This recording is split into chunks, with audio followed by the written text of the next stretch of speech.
আসসালামু আলাইকুম, নমস্কার বন্ধুরা। আজকে আমি সহজে বাচ্চাদের জন্য কিভাবে জাতীয় পতাকা আঁকতে হয় সেটা আমি আপনাদেরকে দেখাবো। ইন্ডিয়ান ন্যাশনাল ফ্ল্যাগ, যেটা ভারতীয় জাতীয় পতাকা। এইভাবে প্রথমে আমি নিচের অংশটা বানিয়ে নিব। এইভাবে জাতীয় পতাকার নিচের অংশটা বানিয়ে নিব আমি এইভাবে। তারপর দেখেন, খুব সহজে কম সময়ের ভিতরে সুন্দর করে একটা পতাকা বানিয়ে দিব সহজে ছোট বাচ্চাদের জন্য। এইভাবে আপনার সহজে নিজেদের ছোট বাচ্চাদেরকে শেখাতে পারবেন। একদম সহজ কৌশলে সহজভাবে আঁকানোর জন্য চেষ্টা করব। এইভাবে এখন এভাবে সিধা করে 7টা দাগ দিয়ে দিতে হবে। এভাবে 1টা 2টা হয়ে গেল, 3টা, তারপরে হলো 4টা। সিধা করে আঁচ দিয়ে দেন। এখন এই আঁচগুলো মিলিয়ে দেন। এভাবে কম বেশি হয়েছে একটু, এভাবে মিলিয়ে দিয়ে মাঝখানে যে চক্রটা থাকে ওটা দিয়ে দেন। সহজে আমি দিয়ে দিব।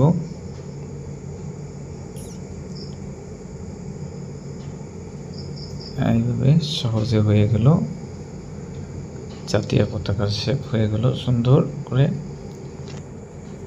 একটা জাতীয় পতাকা এঁকে নিলাম সহজ করে। এখন আমি এখানে কালার করব, সহজে কালার করব। তো বন্ধুরা, আমি এখন এখানে ব্রাশ পেন ইউজ করব। প্রথমে আমি উপরের কালারটা করে নেব, গেরুয়া কালার বা অরেঞ্জ কালার যেটা, সেটা আমি করে নিলাম উপরে। এখন আমি উপরে কালারটা হয়ে গেল। এখন আমি মাঝখানের চক্রতে একটু করে লাইট ব্লু কালারটা ব্যবহার করব। লাইট ব্লু কালারটা ব্যবহার করলাম এভাবে। তারপর নিচের অংশতে আমি সবুজ কালার ব্যবহার করব, মানে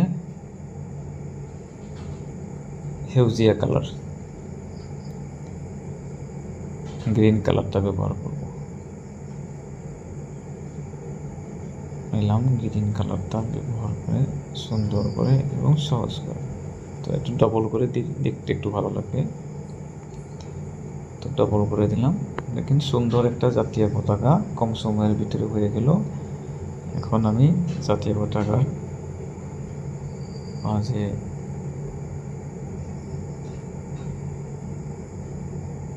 এখানে খয়েরি কালার করে দিব।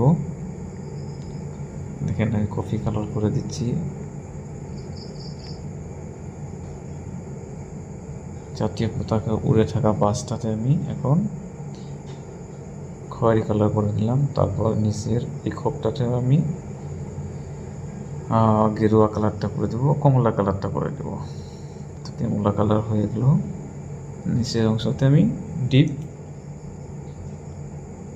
গ্রিন কালারটা করে দেব। তো এভাবে সহজে জাতীয় পতাকা এঁকে নিলাম। দেখেন, আপনারা নিজেরাও শিখতে পারবেন এবং ছোট ছেলে মেয়েদেরকে বাচ্চাদেরকে শেখাতে পারবেন। আসলে পতাকাটা আমি ছোট বাচ্চাদের জন্য আঁকানো হয়েছে সহজভাবে। তো ভিডিওটা কেমন লাগলো কমেন্ট করে জানাবেন। ভালো লাগলে লাইক, কমেন্ট, সাবস্ক্রাইব করবেন এবং বন্ধুদের মাঝে শেয়ার করবেন। ধন্যবাদ।